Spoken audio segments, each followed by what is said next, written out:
hip-hop mogul Sean Combs is being accused of sexual misconduct. Power. He loves the ability to manipulate and control people. Why? Most likely because he was victimized by his mentor, who loved to control people. And his mentor was Andre Brown.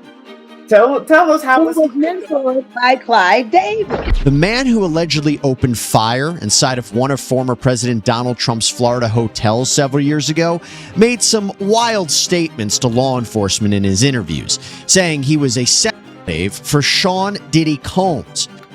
I can't wait. I can't wait for everybody to find out what's really been going on in the background. Rumors about Diddy being sacrificed by Illuminati rituals explode, linking the music mogul to Whitney Houston's tragic death and other hidden Hollywood secrets. With questions about Diddy's beginnings in the music industry on the rise, Jaguar Wright makes it back to the spotlight and exposes the truth. Diddy sold himself to Clive Davis as slave and boy toy in exchange of fame and money. The recent raid of Diddy's homes in LA and Miami has had many people on high alert for any new rumors or events related to him and his crimes, but others have chosen to make a huge throwback, questioning how Diddy's career and power began. Recent rumors about Diddy's beginnings in the music and Hollywood industry have flooded the internet, claiming that the music mogul, who is now mostly known for his alleged crimes, had to pay a huge price for his fame and did not have it as easy as we thought. Ever since the starting point of his career, everyone around him questioned how he went from nothing to absolutely everything in so little time. Diddy was born and raised in Harlem in New York City. During his childhood, his father got shot in his car while Diddy was only 3 years old. People around him explained that it seemed like he had taken interest in music and production very early, but it wasn't till the 90s when he got a chance to enter this world. Diddy started off as an intern in Uptown Records but got fired shortly after. His career seemed to have a rocky start until he met Clive Davis. The American music producer had and still has a lot of power inside the industry and was the one behind the rise of Bad Boy Records. He showed a lot of interest in Combs and decided to take him under his wings. While claiming that Diddy had great talent and convincing Clive that hip-hop was going to be the next big thing was the reason behind his rising. Many who started digging in the past couldn't help but notice that something sketchy was going on behind all this. There was absolutely no way that his fast rise was due only to his talents and hard work.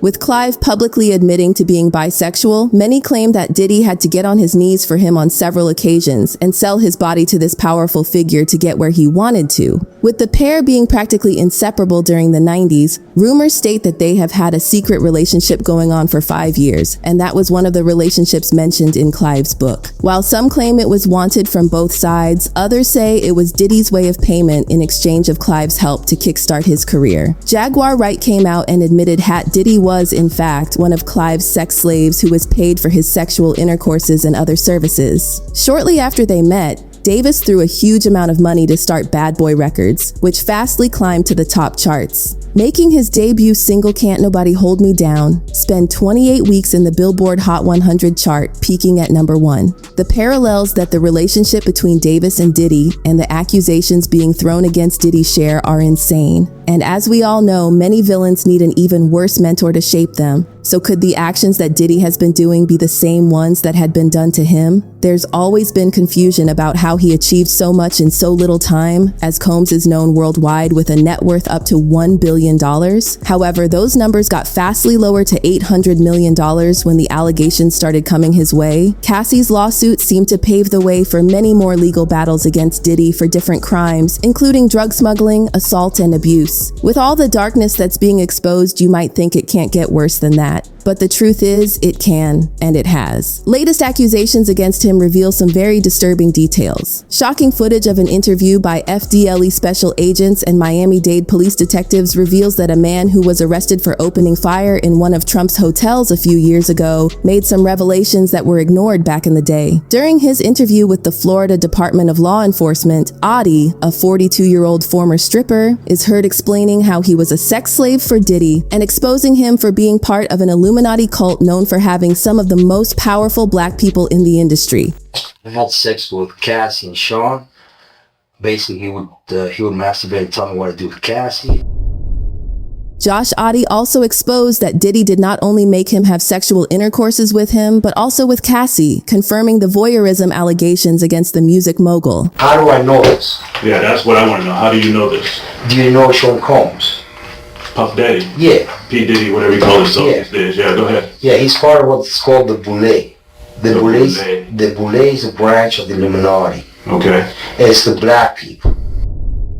What is even more shocking is that his interview and arrest took place in 2018 when Cassie had not taken Diddy to court yet. The voyeurism acts were still unknown and there were no allegations against Combs. At that moment, many thought it was a mentally ill man talking nonsense. But after everything we have discovered recently, could he have been telling the truth? Crazy how he was talking about this almost 5 years ago, and now in 2023, everything he was talking about is finally coming to light and being proven true, said some YouTube users. As many stars claimed, including Kanye West, Hollywood's behind the scenes are known as one of the darkest places on earth where several Illuminati sacrifice rituals have been taking place, and word on streets is that Diddy's turn might be just around the corner. With the star's life being extra complicated due to recent accusations and legal battles, rumors state that his career has been bringing more damage than profit to the bigger powers behind his success, and that his end is very near. It is stated that the success behind the home raids is part of Hollywood's elite's plan to end his career, and that they were behind all of the execution. Once a star loses its shine in Hollywood, they plan for their disappearance in order to turn the spotlight to a fresh new talent that gets them more money. And Combs' fall might be as fast as his rise. An example that we might be more familiar with is Whitney Houston's case. In February 2012, Houston died in a bathtub at a Beverly Hills hotel shortly before Davis's pre-Grammy party. A coroner's report released in March stated that the cause of death was accidental drowning, with heart disease and cocaine use listed as contributing factors. It was labeled as a suicide, but people started seeing patterns with other cases and realized that it might have not been an overdose that caused her death, but a very calculated murder by no other than Clive Davis.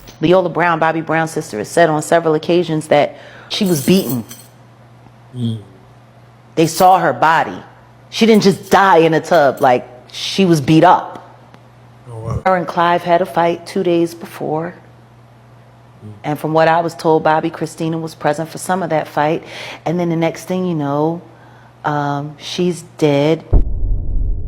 Her close friend Chaka Khan, who was also an addict, took the time to explain everything that was sketchy and went wrong during that specific time where she was supposed to perform at the pre-Grammys party, explaining how she was publicly drinking and having easy access to illegal substances with no supervision from her supervisors, throwing shade at Davis as he was both her mentor, key host of the party. I was just shocked that it was happening. I was seeing all these pictures of her apparently falling out of clubs and covered in whether it was blood or wine, but certainly the fact that she was drinking in public in these clubs in Hollywood seemed to me a potential recipe for disaster. It absolutely was. And I stand by that. I stand on that. I stand on that whoever flew her out to perform at that party should have provided someone to be there. Davis had a pre-Grammy party at the same hotel and at the same time as Whitney's body was found, where she was supposed to be performing. After receiving the devastating news of her death, Davis decided to keep the party going. I was there that historic night, that party that you throw every year, and the tragic day that she died. There were many. Why did you let the party go on? Of course, this is a personal thing. But the Grammys were the next night. You don't cancel. You turn an evening into a tribute. You did a magnificent evening. Into... Did you give a thought to canceling? Never. You never thought? Never. Did you ever think... And the family did not want me to give a thought. Didn't? No. According to him, it was supposed to pay tribute to Whitney, but people close to her shared that Whitney would have never wanted it to be that way. You were, I think, going to go to the Clive Davis party. Yes. It was a surreal event where Whitney's body was still in the hotel, and there was this sort of party where apparently half the room were in tears, the other half were kind of partying. What did you feel about that? I thought that was complete insanity. And knowing Whitney, I don't believe that she would have said, the show must go on. She was the kind of woman that would say, stop everything. I'm not going to be there.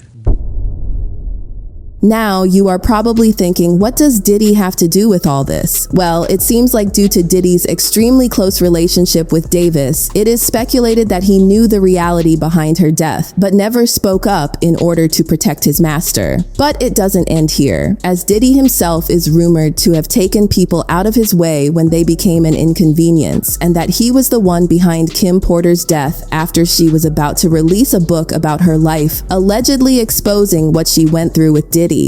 Kim told someone very close to her that she thought he was trying to kill her.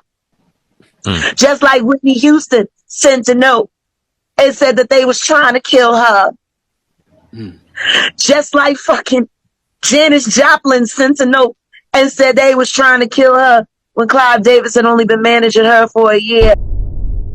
With these news being exposed, could Diddy's actions be ones he learned from his masters? And with his downfall around the corner, could Combs break down and spill everything he knows to make sure he doesn't go down by himself? Will they get rid of him before he does so? Subscribe for more updates and don't forget to like, comment.